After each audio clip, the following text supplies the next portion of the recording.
Greetings and welcome to Boom Trust channel, where we discuss important matters on neurodevelopmental disorders. Today's topic is understanding neurodevelopmental disorders, and we want to look at what they are, their types, causes, and symptoms. I'm your host, Dr. Fidel Adabaraza, and it's a joy to have you here today.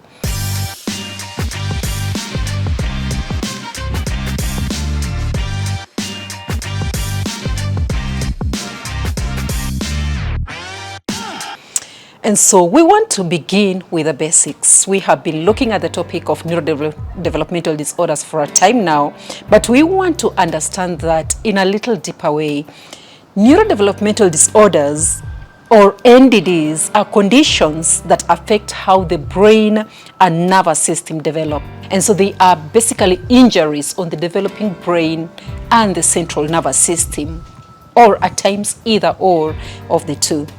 And these challenges often show up early in life and can affect everything from how someone learns, how someone communicates, and how somebody moves, to how someone is able to connect with the world around them. And so for a child, you see this is a whole lot.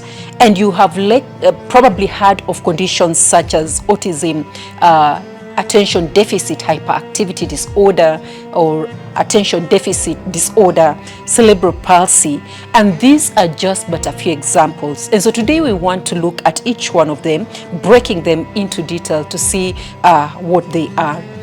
Now, Autism Spectrum Disorder, also known as ASD, includes difficulties with social interaction, difficulties with communication, and repetitive behaviors.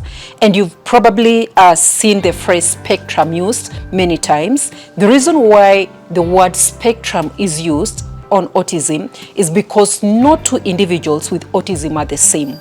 If you have two individuals who are autistic, the truth is they are two very unique individuals, and you cannot treat them as one simply because they have they are autistic. Think about a child who may love patterns and routines but struggles to express their feelings. That's one way autism might manifest. But there's another one who might manifest in a different way. And so you cannot put two people together and say because they have a similar condition. What about attention deficit hyperactivity disorder, also known as ADD, ADHD? This is marked by inattention, hyperactivity, or impulsiveness. And because we have said attention deficit, it means that their attention span is very minute. And so you need to know that this person, they can concentrate, but for a limited span of time.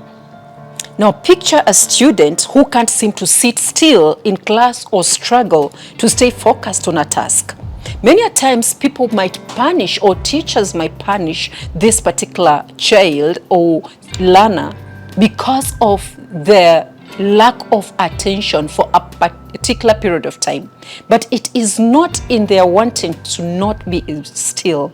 It is because they have attention deficit and hyperactivity. That is, if they have ADHD, attention deficit, and then they are hyperactive. And so they lack attention, but they are hyperactive. But for others, it's attention deficit disorder. It's only attention deficit, but they are not hyperactive. And so it depends. You need to know what it is that this particular person has. And so this person could be struggling to stay focused on a task because they have this particular condition that they are struggling with. And so it's good for us to understand. And that is a different, type of neurodevelopmental disorder. We also have a different type, and that is cerebral palsy. And cerebral palsy is a condition that impacts movement and muscle control. Now imagine a toddler learning to walk but experiencing stiffness or difficulty balancing. Cerebral palsy may be the reason, But then again, that is not to say that is it. Now, what do we need to do and understand? One of the things that we need to understand is that there is a lot more different types of neurodevelopmental disorders, and we will keep looking at them as we continue on this podcast episode. But one of the things that we have like speech and language disorders.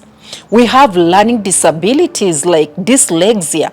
We even have Tourette syndrome, and with its vocal and motor tics, all fall under this umbrella of neurodevelopmental disorders. And so it is very good for a parent, if you have a child and you are suspecting that this particular child, there is something that is amiss, you may want to involve the clinicians, the medical team, to do a proper assessment and understand exactly what your child is suffering from, because you cannot just diagnose by yourself and decide that this child has a particular condition simply because maybe you are looking at your neighbor's child and you want to you see some similarities and you decide this child also has the same kind of condition. So always have the child assessed medically, and then you will know the exact condition of your child, because even within the cerebral palsy there are different types of cerebral palsy, and so you need to understand what is the type of the cerebral palsy that your child has. Autism, if the child is on the spectrum, at what level, because we have children who are mildly autistic, some are moderately autistic, but some would be to the extreme, and so you want to understand and then see what the severity of that, and then see how to help the child. So what are some of the signs for you to look out for, even as you look at your child and you want to involve the medical staff in this? One of the things for you to look out for would be probably delayed speech or trouble understanding language. We have a set time when probably 0 to 3 years or so, when a child could be able to speak at least some words, understand when you're calling them, respond to their name and all that, and even be able to follow simple instructions. But if by the age of probably 3 years, the child is not still able to form even simple words, and even just one word is a problem, you might want to check out on that. There will also be another symptom like difficulty with eye contact or building relationships.